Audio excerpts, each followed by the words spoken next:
निर्गमन अध्याय 21। दासों से उचित व्यवहार करना। फिर जो नियम तुझे उनको समझाने हैं वह ये हैं। जब तुम कोई इब्री दास मोल लो तब वह 6 वर्ष तक सेवा करता रहे और 7वें वर्ष स्वतंत्र होकर सेंतमेंत चला जाए। और यदि वह अकेला आया हो तो अकेला ही चला जाए, और यदि पत्नी सहित आया हो तो उसके साथ उसकी पत्नी भी चली जाए। यदि उसके स्वामी ने उसको पत्नी दी हो और उससे उसके पुत्र या पुत्रियां उत्पन्न हुई हों तो उसकी पत्नी और बालक उस स्वामी के ही रहें और वह अकेला चला जाए।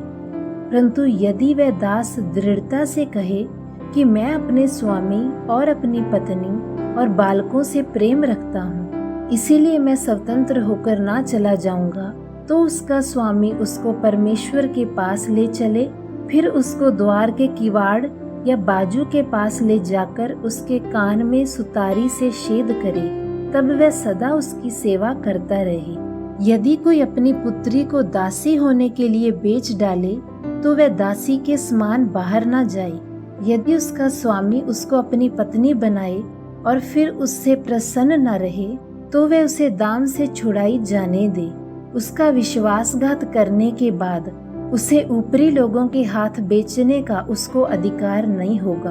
और यदि उसने उसे अपने पुत्र को ब्याह दिया हो तो उससे पुत्री का सा व्यवहार करे, चाहे वे दूसरी पत्नी कर ले तो भी वह उसका भोजन, वस्त्र और संगति ना घटाए।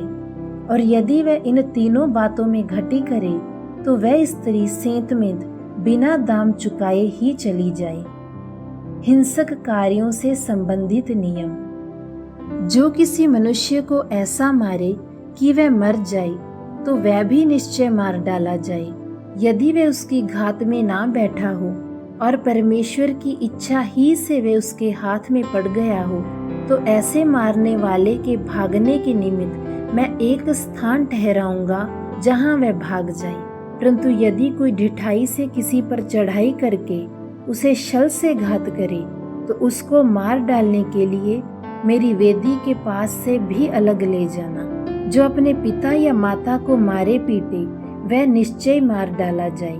जो किसी पुरुष को चुराए, चाहे उसे ले जाकर बेच डाले, चाहे वह उसके यहाँ पाया जाए, तो वह भी निश्चय मार डाला जाए। जो अपने पिता या माता को श्राप दे वह भी निश्चय मार डाला जाए। यदि मनुष्य झगड़ते हों और एक दूसरे को पत्थर या मुक्के से ऐसा मारे कि वह मरे नहीं परंतु बिछौने पर पड़ा रहे, तो जब वह उठकर लाठी के सहारे से बाहर चलने फिरने लगे तब वह मारने वाला निर्दोष ठहरे। उस दशा में वह उसके पड़े रहने के समय की हानि तो भर दे और उसको भला चंगा भी करा दे। यदि कोई अपने दास या दासी को सोंटे से ऐसा मारे कि वह उसके मारने से मर जाए, तब तो उसको निश्चय दंड दिया जाए। परंतु यदि वह 2-1 दिन जीवित रहे तो उसके स्वामी को दंड ना दिया जाए, क्योंकि वह दास उसका धन है। यदि मनुष्य आपस में मारपीट करके किसी गर्भिणी स्त्री को ऐसी चोट पहुंचाए कि उसका गर्भ गिर जाए परंतु और कुछ हानि ना हो, तो मारने वाले से उतना दंड लिया जाए जितना उस स्त्री का पति पंच की सम्मति से ठहराए। परंतु यदि उसको और कुछ हानि पहुंचे तो प्राण के बदले प्राण का, और आंख के बदले आंख का, और दांत के बदले दांत का, और हाथ के बदले हाथ का, और पांव के बदले पांव का, और दाग के बदले दाग का, और घाव के बदले घाव का, और मार के बदले मार का दंड हो। जब कोई अपने दास या दासी की आंख पर ऐसा मारे कि फूट जाए तो वह उसकी आंख के बदले उसे स्वतंत्र करके जाने दे। और यदि वह अपने दास या दासी को मार के उसका दांत तोड़ डाले तो वह उसके दांत के बदले उसे स्वतंत्र करके जाने दे। पशु के स्वामी का उत्तरदायित्व। यदि बैल किसी पुरुष या स्त्री को ऐसा सींग मारे कि वह मर जाए तो वह बैल तो निश्चय पत्थरवा करके मार डाला जाए और उसका मांस खाया न जाए, परंतु बैल का स्वामी निर्दोष ठहरे। परंतु यदि उस बैल की पहले से सींग मारने की आदत पड़ी हो और उसके स्वामी ने जताए जाने पर भी उसको ना बांध रखा हो और वह किसी पुरुष या स्त्री को मार डाले, तब तो वह बैल पथरवाह किया जाए और उसका स्वामी भी मार डाला जाए।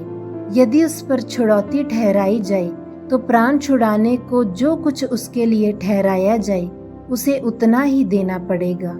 चाहे बैल ने किसी पुत्र को चाहे पुत्री को मारा हो तो भी इसी नियम के अनुसार उसके स्वामी के साथ व्यवहार किया जाए। यदि बैल ने किसी दास या दासी को सींग मारा हो तो बैल का स्वामी उस दास के स्वामी को 30 शेकेल रूपा दे और वह बैल पथरवाह किया जाए। यदि कोई मनुष्य गड्ढा खोलकर या खोदकर उसको ना ढांपे और उसमें किसी का बैल या गधा गिर पड़े तो जिसका वह गड्ढा हो वह उस हानि को भर दे।